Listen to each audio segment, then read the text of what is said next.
сайн байна уу? Оо сайн байна уу. Гөгөөгийн хамт олон гөгөө асуулт болондоо таныг оролцуулахаар зорин ирлээ. Нөө за. За яг одоо энэ ч бэлтгэлтэй ах шиг байна. Ямар тоглолт болох гэж байгаа вэ?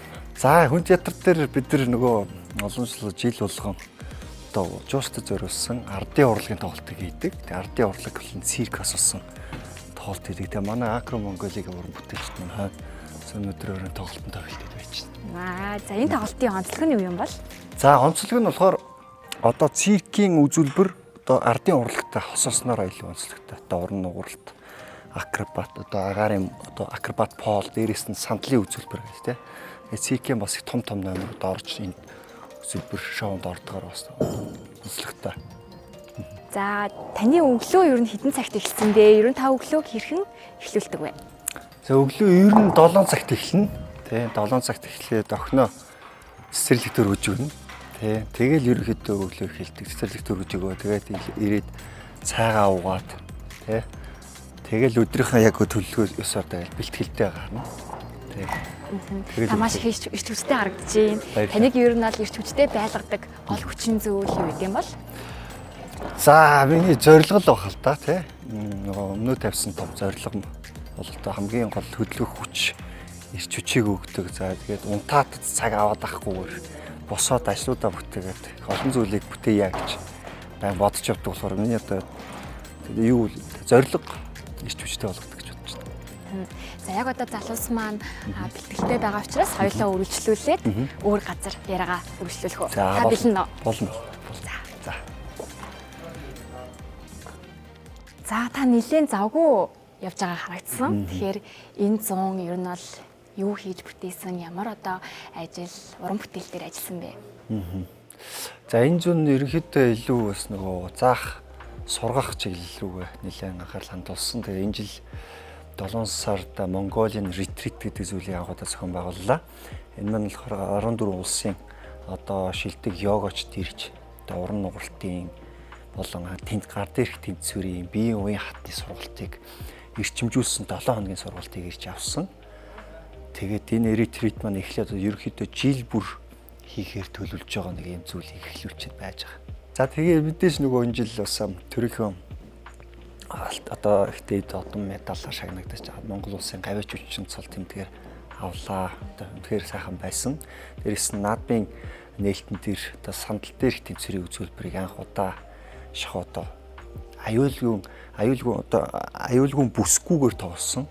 8 метрийн өндөрт яг гадаас нь төмд өжгөн жагтаа тоглосон. Тэгээд одоо энэ зүүн бол их л зүйл хийж бүтээлээ. За та өөрийнхөө үүсгэн байгуулсан циркийн продакшныхаа талаар эхлүүлээч, яг яагаад хамгийн анх хизээнээс үүсгэн байгуулсан бэ? За Акро Mongolia Circus Entertainment болохоор 2021 онд үүсгэн байгуулагдаад за 22 онд одоо тамга тэмдэг аваад аль биесний компани болоо. За энэ компани болоо ерөнхийдөө бол циркийн залуу уран бүтээлчдийг одоо шинээр нээн гаргах ийм сургалтын үйл ажиллагаа хийдэг гэсэн үг тийм ээ. За үндсэндээ бол энэ маань ямар нэгэн ашигын бус одоо ирээд сураад хийж байгаа энэ залуучууд маань бүгдээр одоо төлбөр хэлбэрээр сурдаг. Яг тэгэхээр одоо яг хөө циркийн урлагийг дэмжих зорилгоор энэ зүйлийг хийж байгаа гэсэн үг. Тэгэхээр энэ залуучууд маань 2-3 жилийн хугацаанд надтай суралцаад одоо ингээд бид нар хүн театртай гэрээ байгуулад энд ингээд тоглож байгаа. Энэ 2-3 жилийн хугацаанд ямар нэгэн төлбөрийн хэлбэргүй суралцаад одоо ингээд жүжигчин болж гарч байгаа уран бүтээлчд байгаа. Тэгээд энэ бол яг хөө миний хийж байгаа цирктэй хийх одоо миний том хөрөнгө оруулалт. Энэ компани маань цаашлаад бол энэ уран бүтээлчдийг дэмжихээс гадна олон улсад одоо Монголын уран нугууралт тэнцвэр гэдэг зүйлийг суралцахыг хүссэн, эрмэлзсэн олон улсын хүмүүст чиглэгдсэн сургалтын арга хэмжээнүүд одоо цаашдаа бас явагдаад хийгднэ. Тэгээ энэ жил ерөнхийдөө бас одоо Mongolian Retreat гэдэг зүйлийг анх удаа хийгээд одоо олон улсын 14 улсаас ирсэн одоо тэр йогийн одоо мастерууд ирж сургалт аваад тэгээд явсан байгаа. Тэг амжилттай зохион байгуулагдсан. За баяр хүргэе. Баярлалаа. За та ер нь хүүхэд байхдаа хэрэг мөрөө тэмдгийг хүүхдээсэн бэ? Ер нь хамгийн их одоо хүсэж байсан мэрэгжил юу вэ? Та яг тэрүүгээрээ ажиллаж байгаа юу одоо? Маш их мөрөөдмтгий байсан. Мөрөөдөхтэй тэг зүйлийг бүр яг ингээд өнгөтөр нүдэнтэй харж бүр өөрийгөө хийцнэр төвж төсөөлдөг хүүхэд байсан. Тэгэл би ч өөрөө налах төрж өссөн л доо. Тэгээд налахт л 2 3 дугаар ангид байхад л би чинь ангийнхаа хүүхдүүдийг авчаал бүр циркт жороо хөөж нөгөө хэд чинь моос дунгаал тийм ээ. Косоо эргүүлээл ингэж эхэлсэн байхгүй. Тэгэхэд ерөөсөө өөрөө тухайн үед өөрийгөө циркийн жүжигчин болно гэж бат итгээд өөрийгөө тэрэнд сургаад ингэж явчихсан. Тэгээд тэр их хүсэл зориг одоо тийм эрмэлзэл өндөртэй хүүхэд байсан юм шиг байна. За таныг анх Аавтын хот руу дагуулсан яваад балетын дугууланд шалгуулаад та балетын дугууланд бол тэнцсэн юм байл л дээ. Тэгвэл яагаад уран нуграач болоход энэ шийдвэрийг та яаж хэрхэн гаргасан бэ? За энэ бас их сонь түүхтэлтэй багш. Аав маань одоо яг би ч юм хөдөлгөөнд их дуртай юм ирчүүчтэй хүүхдээс нь яа балетын урлагийн хүн болгоё балетын юунд аавчаад өгсөн. Тэгсэн чинь яг миний одоо нэг дуртай зүйл биш л байсан л да. Нэг өдрийн дараа би аавтаа аава би циркт авчиад намайг өгчгөө. Тэ би циркт орё гэд. Тэгээд дараа өдөр нь манай нагцах амар санаа гэдэг бурхан болцсон манай ахгүй авчиж намайг одоо жаргал сайхан гэд одоо акробатын дасгалж жуулагчтай намайг оруулаад тэгээ 97 оны намар би орчихсон.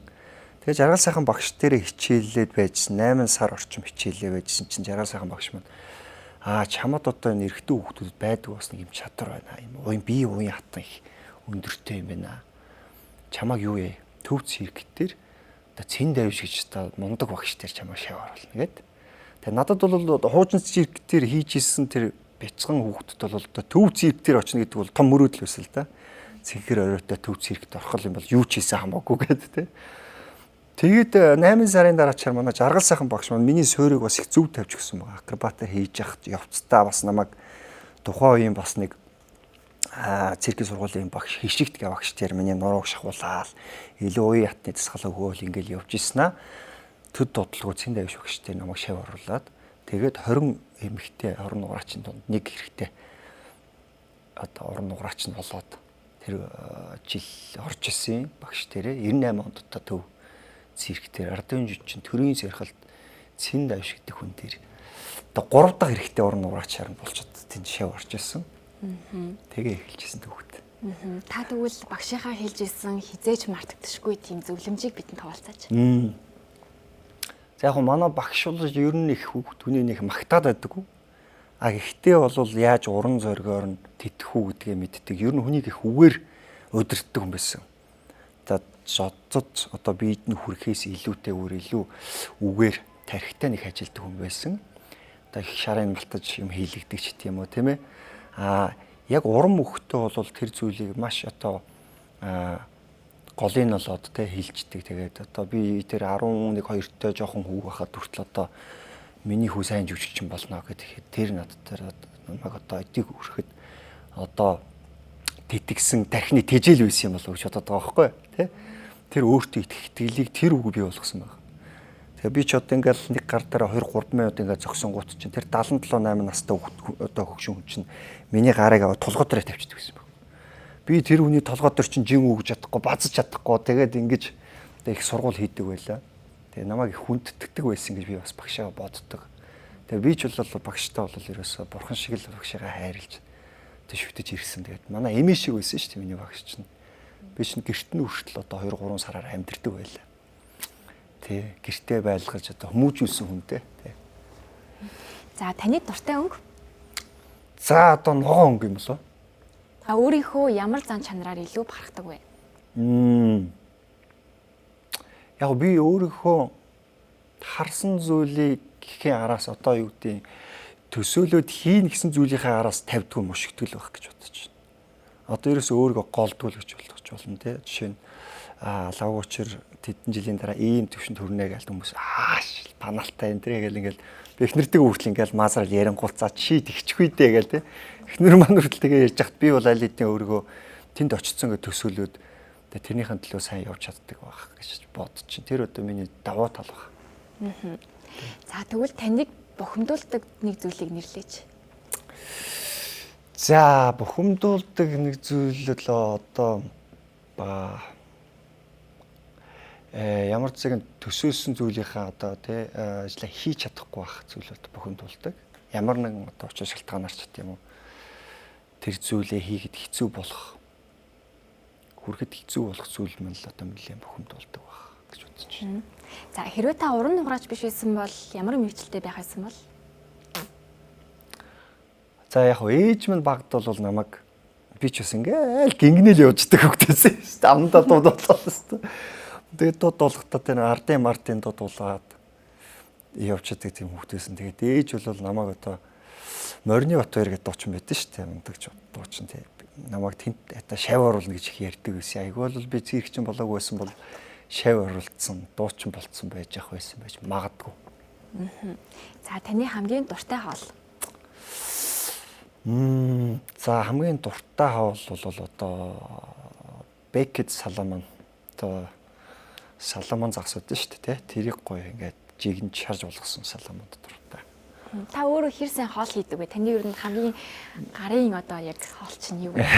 За би хоолн тийм айхтар бол биш. Гэхдээ бол бүх төрлийн хоолыг бол хийчихнэ. Бүх төрлийн гэдэг нь яг үндэсний Монголын үндэсний хоол, Монгол үндэсний хоолыг бол өдөр тутмдаа хийждэг. Гайгүй хийждэг зүйлүүд өглөөний цайгаа гайгүй хийждэг гэж магадгүй юм тийм ээ. Тэгээ ерөөдөө омлетүүдийг бол янз янзаар нь хийгээд тэгээ салаатыг бол гайгүй хийчихнэ. Тэгээ за мэдээж циркийн үзүүлбэр гэдэг бол маш хүнд. Тэгэхээр танд одоо сэтгэлээр унах эсвэл бууж өмөр санагдах үед бол байсан байх. Энийг хэрхэн даван тулсан бэ? За яг би нөгөө багш дээрээ бол тэндээ багш дээрээ одоо миний багш их л настай хүн байсан. Би ч одоо жоохон ч байж одоо тухайд одоо ийм мундаг хүн дээр хийж исэн ч гэж одоо тухайд боддог ч байж тийм ээ. Тэгээ багш маань ингээд хийгээл би чинь ингээл ганц гар дээр 4-5 минутын үзүүлбэр хийдэг. Буудаггүй тийм үзүүлбэр. Айгу хүнд л одоо бодоход асар хүнд бэлтгэл хийдэг байсан баа. Тэгэл тэрийг ингээл алдаж малдаал ингээл ирэнгүүт л багш минь хөөчдөг байсан. Тэг яа явж бод. Өөр хөвт хийчихнэ гээл те. Тэгэл хөөгдчихвэл маргааш нь хөөгдсөн ч гэсэн маргааш нь ирээл ингээл хаалганы завсраа шаагаагаал гэл зогсчдөг хөвгт байсан юм. Тэгэл багш ингээл харж байгаа. За чи өнөөдөр алдахгүй хийж чадах юм уу? Чадна гэл ороод дахиад хөвгддөг тийм үү? Ер нь бол аягүй шантаршгүй. Тий, ер нь их л цоцшгүй их явдаг л байсан юм болов уу гэж бодод байна шүү дээ. Тий. Би өөрийгөө тэгж боддгоо гэсэн би одоо эргээд өөрийнхөө хүүхд насыг харахад бол өөрийн мэдлэг бол дуртай хайртай байсан болооч тэр юм уу энэ ерөөсөө цоцшгүй их явсан юм шиг байна. За та бие бэлтрийн хажуугаар өөрийнхөө тэр сэтгэл зүйн дэсвэр төвчээрээ хэрхэн хөгжүүлдэг вэ? Гоё асуулт байна. Энэ цирк гэдэг зүйл чинь хүнд одоо их олон зүйлийн суурь болдго юм аа гэдэг би одоо бас ойлгоод байна л да. Одоо өөрийн амьдрал дээр тулгарч байгаа олон сорилт, тэмцээн, уралдаан гэдэг бүх зүйлүүд дээр гарч ирээд байгаа юм л да. Тэгэхээр цирк чинь хүнээс өөрөө цирк бол одоо төвчээрийг шаарддаг, зоригийг шаарддаг, тийм ээ. Дээрт нь өөртөө итгэх итгэлийг шаарддаг юм байна. Хэдий зоригтой байгаад өөртөө итгэхгүй хийж чаддгүй. Хэдий зоригтой байгаад одоо төвчээртэй байгаад хийж чаддгүй. Тэгэхээр маш олон тийм сэтгүүн одоо тийм их хүнд даваа шаарддаг юм байна л да. Тэгээд тэр тусмаа одоо өндөрт ажиллахаар одоо бид нар зүгээр л ингээл 8 давхрын ингээл цонхоор одоо балконоор шахахад л ингээл гарны хөлс гардаг тий. Яг л ялгаагүй хүний нөгөө байгалийн инстинкт өөрийгөө хамгаалахын тулд тийм зүйл ялгардаг юм байна л да. Тэгэхээр циркийн үзүүлбэр төсмө одоо миний үзүүлдэг 11 метрийн өндөрт одоо сандалтай дээрэс нь ийм хөдөлгөөнтэй зүйл дээр зогсохын тулд ерөөсө хамгийн гол зүйл нь бие бэлтраасаа гадна сэтгэл зүйн бэл. Тэгэхээр бие бэлтэр гэдэг зүйлүүд бараг 20-30% тавих хэрэгтэй. Сэтгэл зүйг 70% тавих хэрэгтэй. Бие бэлтраар энэ зүйлийг хийнэ гэж байгаа улсууд бол байна.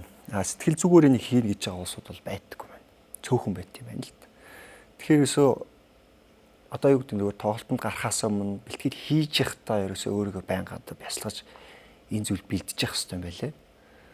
Тэ одоо тэрнээр гарна би одоо яана унчхолуудаа өгчхолоо гэж бодхоосоо илүүтэйгүр би энэ ч өдөр тутмын хийдэг байсан шүү дээ. Тэгээ би зогсож байгаа юм чи энэ дээр гар дээр зогсож таараа. Тийм ээ. Ямар нэгэн тийм боломжгүй зүйл биш гэж өөрийгөө эхнээс нь бэлдэж одоо байнга өөрийгөө тайтгаруулж яг тэр ритмээрээ дэше гарч одоо ажилдаг гэх юм уу та бэлтгэл уран бүтээл дээр ч гэсэн. За таны тайзан дээр тохиолдож исэн хамгийн мартагдашгүй нэг дурсамжаасаа бид нэр тоолцооч.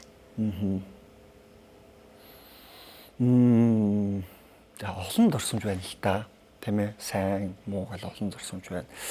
Олон давхар сандал дээр байж агаад тэндээсээ нэг нурсан тохиолдол байна. Чи одоо бол Будапешт олон улсын циркийн тэмцээнд явж байгаа нэг нурсан тохиолдол. Энэ бол одоо миний бас нэг хар бараан дурсамжийн нэг нөгөөтгөөр үзэгчдэд одоо энэ циркийн урлаг бол хүж урлаг шүү гэдэг зүйлийг нэг том сануулсан үйл явдлын нэг нөгөөтгөөр нарны цирк тоглоол одоо 8 метрийн өдөрт ингээд тоглоол 10,000 11 метрийн хүн 10 метрийн өндөрт ингээд тоглоол 11 мянган хүн ингээд ёслоход тэр хүмүүсийн алга тасалт борооны тус шиг дуурдаг тий. Тэгэхээр энэ зүйлүүд бол ямар их одоо хувьтай юм бэ? Ямар их азтай юм бэ? Энэ зүйлийг мэдрэх гэж би өөртөө боддог. Тэгээ яг нь Мексикт би тоглоо явж хахад бид нэг 11 мянган хүнд нэг өдөр тоглосон байхгүй юу? Тэгэл хамгийн дээр гараал ингээл явсан чинь тэр баг оройн харагдахгүй тэр ингээд стадиум байгаа байхгүй. Тэр алга нүргэн болол одоо ерөөсөн маш их тийм хүч өгöd байгаа байхгүй. Тэгээ би тухайд бодож ирсэн энэ ямар их гоё хүч вэ, энерги вэ? Тэг ямар их блест одоо тий одоо энэ зүйлийг мэдэх хацтай юм бэ гэж бодож ирсэн. Тэгээд их баярлж ирсэн энэ зүйлийг сонгосондоо өөрөөрөө ч тийм үү. Тэгээд ээж авдаа ч гэсэн их баярлж ирсэн тухайд. За ер нь гадны циркийн уран бүтээлчтэй хамтрахад ямар та шин туршлага за мөн Монголтой харьцуулахад юугаараа өөрөд юм бол? Том ялгаа бий л дээ. Одоо гадны циркчдийн одоо амьдралын хэв маяг бол 100% цирктэй хандж ажиллаж шүү дээ. За би бол 100% цирктэй. Монголын төвшөнд бол Монголын уран бүтээлчид 100% цирктэй хандах юм бол энэ улсууд яаж амаа хөдлөх вэ? Яаж гэр бүлээ төжих вэ гэдэг том асуудал гарч ирдэг. Байнгын тоглолтгүй тийм үү гээл асуудал байна. Тэрнээс ахуулаад амьдралын хэв маяг бол тэр оронгоор иргэдэг л дээ ерөөсөө. Тэр зүйл нь оронгоор ирчихдэг. Тэгэхээр олон улсын циркийн жүжигчид бол за зөвхөн бэлтгэлтэй анхаараад, тоног төхөөрөмжөд анхаараад энд яаж бэрч өөрийгөө яаж гоё болгох вэ? Тэр мөнгөө зарцуулаад ингэ явдаг бол монголчууд Монголын уран бүтээлчдийн нэг хэцүү зүйл нь бол яаж маргааш нэг өдөр амьдрах вэ гэдэг асуудал гараад ирдэг байхгүй. Тэр ийм том ялгаа гарчдаг. Нөгөө талаараа болохоор Монголын уран бүтээлчдийн даваа тал нь болохоор хэдий хэцүү зүйлд одоо хэцүү нийгэмд амьдраад циркчдийн хувьд явж байгаа ч гэсэн энэ улсууд маш их одоо потенциал байдаг, авьяас байдаг. Одоо нэг жишээ нь миний биеэр байгаа шүү дээ, тийм ээ. Одоо бодволтын тэмцээнд орж болж байна. Циркийн жүжигчин өшөө спортын салбар турах юм бол ийм амжилт гаргах юм байна. Мөн үү? Цирк гэдэг зүйл чинь айгу агуу одоо бейс болчих жоохгүй бидний, тийм ээ. Тэгэхээр монгол жүжигчд бол ста бор зүрхээрээ гэдэг юм уу, тийм ээ. Энэ зүйлүүд тэр маш том амжилт хүрч чаддаг. Гадныхан бол 100% бүх юмаа би одоо ингэж хангуулж ийж бараг массажистай хажуутай байлгаж энэ амжилтанд хүрдэг бол манайхан бор зүрхээр хүрчээд нь шүү дээ. Хэрвээ бид нар 100% хойноос түлхэх ч тийм үү, тийм ээ, хүч байгаад цалин мөнгөтэй болчт юм уу. За ядаглаад нөгөө нийгмийн татгалт төлөвлөждөг, тийм ээ. Нийгмийн одоо халамжтай болчих юм бол тийм ээ, энэ зүйл одоо энэ улсуудын амьдралаас маш том ачаа хөнгөлтөх гээд байна л д. Зөвхөн яг жоохон хайлаад ирчлээ да. Тэгэхээр энэ заавал холбогддог юм байна. Заавал холбогддог юм. Яаж бид нар чинь нөгөө талдаа тамирчдаг байхгүй. Маш олон жил одоо циркийн урлагаар одоо миний хувьд жишээлбэл аваад үзэх юм бол 25 жил жингээ барьж байгаа шүү дээ. Одоо 20 жил сүүлийн за 20 биш юм 15 жил яг жингээ барьж байгаа. Бусад спортын салбартаа харьцуулах юм бол тэмцээнд явахдаа жингээ бариад буцаад тавьдаг үстэй. Миний хувьд бол насан туршаа жингээ барихаас аргагүй байхгүй. Тэр ийм нарийн нягуур одоо дэглэм юу шаардлагатай байхгүй. Циркийн жүжигчин төрсөн одоо сооло үзүүлбэрийн жүжигчдийн хувьд. Тэгэхээр ясар том ялгаа байгаа. Тэгээд гадны болон дотоодын циркийн жүжигчдийн хувьд бол бас л өөр төр би сая хэллээ шүү дээ. Тиймэрхүү ялгаанууд байгаа тий. Ярих юм бол зөндөө юм болно. За таны тухай хүмүүс төдийлөн сайн мэддэг 2 факт.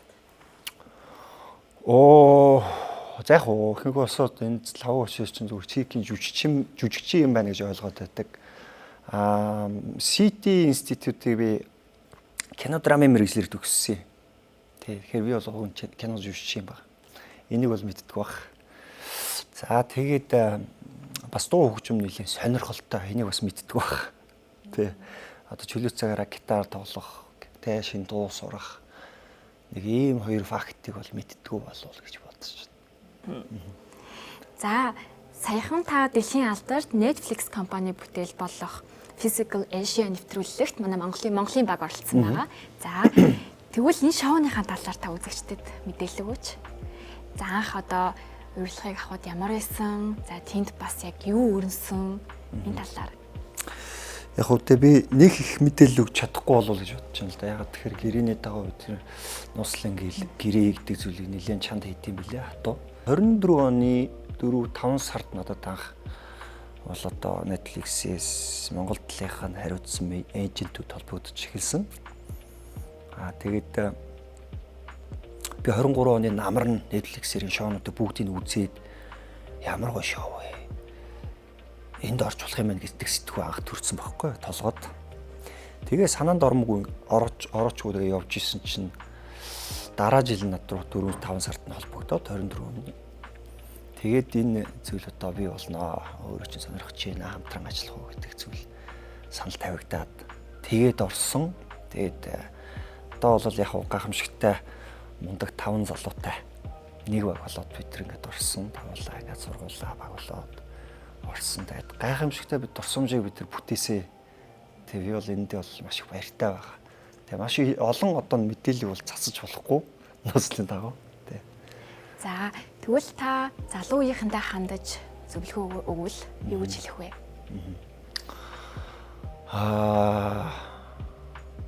Ямар нэгэн зүйлд одоо өөрийгөө хүрч чадна гэж бодож байвал бити өөрийгөө дутуу үнэлээрээ тэрэнд хүрч чадна. Хүрэхийн тулд өөрөөсөө одоо гаргаж чадах бүх зүйлийг хийгээрэй л гэж зөвлөе. Тэ. За баярлалаа бидний урилгыг хүлээж авсан. Таны цаашдын ажил амьдралд нь өндөр амжилт хүсье. За баярлалаа.